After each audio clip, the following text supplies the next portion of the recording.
বাসায় কখন যাবে? গিয়ে তোমাকে জানাবো। 3 ঘন্টা পর বাসায় গিয়ে এসছো? তুমি না বলেছিলা বাসায় গিয়ে জানাবা? আমার নিজে থেকেই জানতে হলো। মনে ছিল না। আমার কোনো কথায় এখন তো আমার মনে থাকে না। আচ্ছা যাই হোক, খাবার খাইছো? তুমি? না, ও কাল আমার জন্মদিন। ও কাল একটু দেখা করতে পারবা? সরি, কাল আমার একটা কাজ আছে, দেখা করতে পারবো না।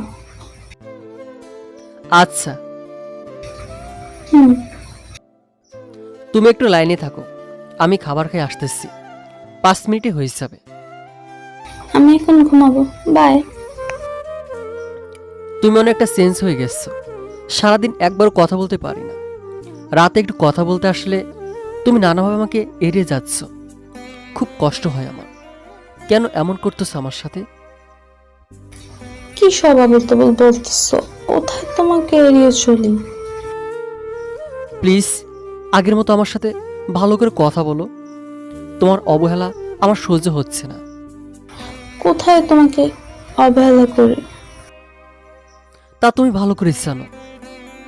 যখন বুঝতেই পারতেছিস তোকে অবহেলা করতেছি, তখন ছাগলের 3 নম্বর বাচ্চার মতো আমার পিছনে পড়ে আছিস কেন? তোকে এখন আর আমার ভালো লাগে না। কতভাবে বোঝাতে যাচ্ছি, বুঝিস না কেন? সত্যি বলতে তোর সাথে আমার মানায় না। তোর মতো কাউকে নিয়ে তুই খুশি থাকিস, আর কোনো সময় আমাকে মেসেজ করবি না। যত সব। কি বলছো তুমি? তাহলে আমাদের 1 বছর রিলেশন, এটা কি মিথ্যা? সব মিথ্যা। তুই ভালো ছাত্র ছিলি বলে তোর থেকে নোট নেওয়ার জন্য তোর সাথে প্রেমের অভিনয় করেছি। এখন এসএসসি পরীক্ষাও শেষ, আর তোকেও আমার আর কোনো দরকার নেই। বাই, ভালো থাকবি। আর নিজের মতো কাউকে খুঁজে নে। তোকে আমার নতুন বয়ফ্রেন্ডের ছবি দিচ্ছি, দেখ ও কত হ্যান্ডসাম। কোথায় রাজা আর কোথায় প্রজা। আচ্ছা, ভালো থাকবা। তোমার নতুন বয়ফ্রেন্ড নিয়ে সুখী হও। তবে একটা কথা কি জানো? সময় বলতে একটা কথা আছে, আর মানুষের অবহেলা থেকেও সময়ের অবহেলা মানুষের কাঁদায় বেশি। তোমাকে একটু বেশি ভালোবেসে ফেলেছিলাম। বলতে একটু কষ্ট হবে, কিন্তু বলতে তো হবে। সময় একদিন আমারও আসবে, তখন যেন আমাকে আমার মতো অবস্থায় পড়তে না হয়। যাই হোক, ভালো থাকবা। বাই। আরে যা যা, গরিবের বাচ্চা, সময় তোরও আসবে। ফোন কাট বলছি, ছাগল একটা। আমি কাঁদতে কাঁদতে ফোনটা কেটে দিলাম। এখন আমার পরিচয়টা দিই। আমি গরিব ঘরের একটা ছেলে। গ্রাম থেকে জিএসসি পরীক্ষা দিয়ে ভালোভাবে লেখাপড়া করার জন্য শহরে আসি। আসার পর শহরে একটা স্কুলে ভর্তি হই। আমি স্কুলে কারোর সাথে মিশতাম না।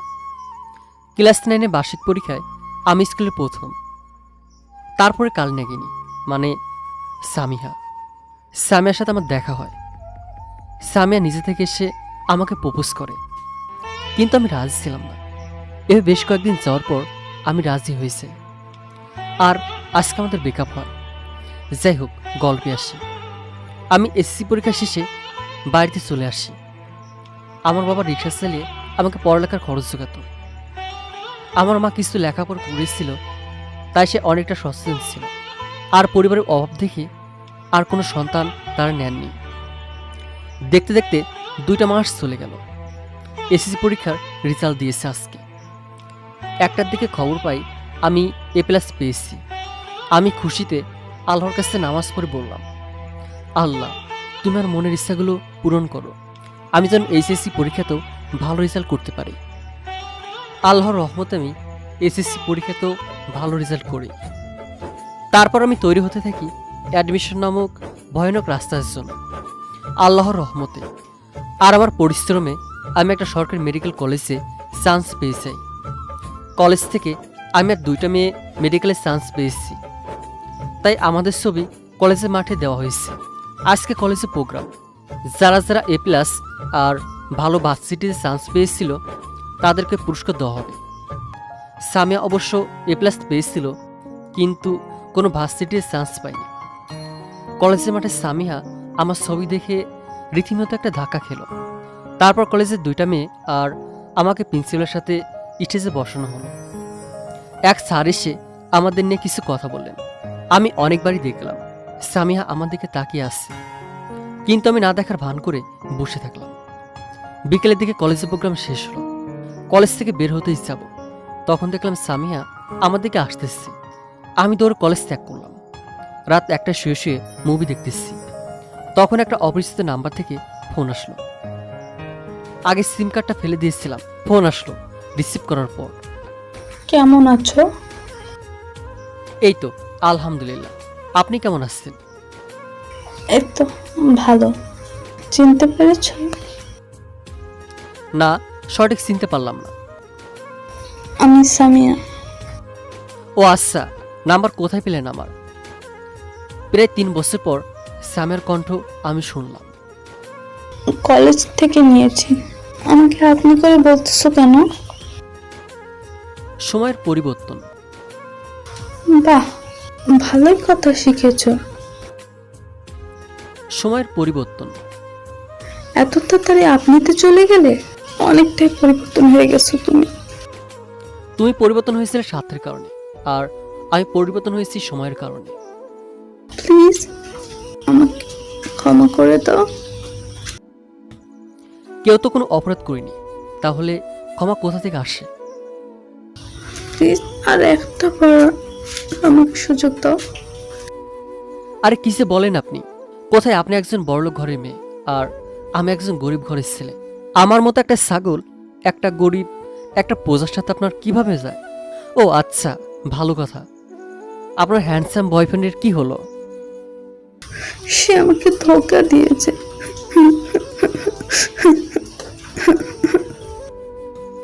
ও প্লিজ আমাকে আর একটি বার তুমি সুযোগ দাও।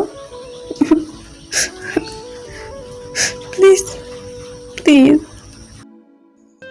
না, কোনো সমস্যাই না। অনেক কষ্ট দিয়েছেন আমাকে। আপনাকে নিয়ে আর কোনো স্বপ্ন দেখতে চাই না। বাই, ভালো থাকবেন। আর আমার মতো ছোট লোকের সাথে আপনার চাই না। প্লিজ একটি বার আমাকে সুযোগ দাও। তুমি ভাবতে পারো তুমি মেডিকেলে চান্স পেয়েছো দেখে আমি তোমাকে আবার নিজের করে ফিরে পেতে যাচ্ছি, কিন্তু সেরকম কিছুই না। ওই ছেলেটা আমার সাথে কয়েক মাস প্রেমের অভিনয় করে, তারপর সে একদিন আমাকে তার বাসায় নিয়ে যায়। বাসায় নিয়ে গিয়ে আমার সাথে খারাপ কাজ করতে চায়, কিন্তু অনেক কষ্টে তার থেকে রেহাই পায়। বিশ্বাস করো, তারপর থেকে প্রতিদিন তোমার নাম্বারে ফোন দিয়েছি, কিন্তু নাম্বারটা অফ বলে। একই কলেজে পড়লেও তোমাকে কোনোদিন কলেজে আসতে দেখিনি, যার ফলে কিছুই বলা হয়নি। তুমি চলে যাওয়ার পর সত্যি তোমাকে বুঝেছিলাম। প্লিজ আমাকে মাফ করে দাও, আর একটি বার তোমার ভালোবাসা ভিক্ষা দাও। আমি আর নতুন করে তোমাকে নিয়ে কোনো স্বপ্ন দেখতে চাই না। বাই, ভালো থেকো। তুমিও ভালো থেকো। চলে যাচ্ছে এই রঙের দুনিয়া থেকে। বিদায়। ওই কি বলতেছো তুমি? দেখো, উল্টাপাল্টা কিছু করবা না কিন্তু। আমি আমাকে শেষ করে দেব, তাতে তোমার কি? প্লিজ এমন করো না। হ্যালো, হ্যাঁ হ্যালো। কিন্তু বিপরীত দিক থেকে কোনো উত্তর আসলো না। কিছুক্ষণ পর একটা ফোন আসলো আমার নাম্বারে, আর বলল সামিয়া আপু 2 পাতা ঘুমের ট্যাবলেট খেয়েছে, এখন তার মরে যাওয়ার মতো অবস্থা। প্লিজ আপনি একটু তাড়াতাড়ি হাসপাতালে চলে আসুন। আমি তাড়াতাড়ি হাসপাতালে গেলাম। গিয়ে দেখলাম সামিয়াকে একটা বেডে শুয়ে দেওয়া হয়েছে। একটা ডাক্তার এসে বলল আল্লাহর রহমতে রোগী সুস্থ আছে। আমি দৌড়ে সামিয়ার কাছে গিয়ে, কেন এমনটা করলে? যদি তোমার কিছু একটা হয়ে যেত? আমার কিছু হলে তোমার কি? অনেক কিছু। তুমি তো আমাকে ভালোই বাসো না, তার থেকে আমার মরে যাওয়াই ভালো। এবার কোনো মতে বেঁচে গেলাম, পরের বার ঠিকই মরে যাব। এ কথা বলার সাথে সাথে আমি সামিয়াকে একটা থাপ্পড় দিলাম। খুব সাহস হয়েছে তোমার না? আমাকে একা ফেলে রেখে চলে যাবা? খুব ভালোবাসি তোমায়, প্লিজ আমাকে ক্ষমা করে দাও। করতে পারি, তবে একটা শর্ত আছে। আমি সব কিছুতে রাজি। আর কখনো আমার বাজে কাজ করতে পারবা না। I love you. I love you two.